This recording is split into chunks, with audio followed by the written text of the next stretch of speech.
വിശുദ്ധ യോഹന്നാൻ എഴുതിയ സുവിശേഷം അദ്ധ്യായം 20, 24 മുതൽ 29 വരെയുള്ള വാക്യങ്ങൾ. തോമസിൻ്റെ സംശയം.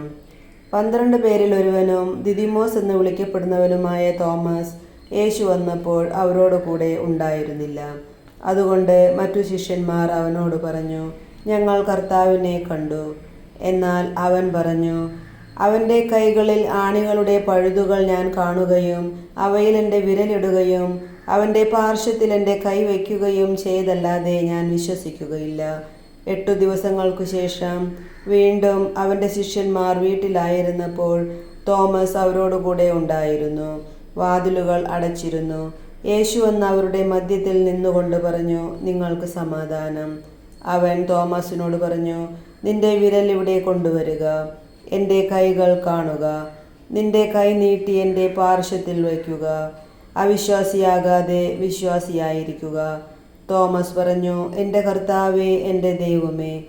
യേശു അവനോട് പറഞ്ഞു, നീ എന്നെ കണ്ടതുകൊണ്ട് വിശ്വസിച്ചു. കാണാതെ തന്നെ വിശ്വസിക്കുന്നവർ ഭാഗ്യവാന്മാർ. നമ്മുടെ കർത്താവായ മിശിഹായ്ക്ക് സ്തുതി.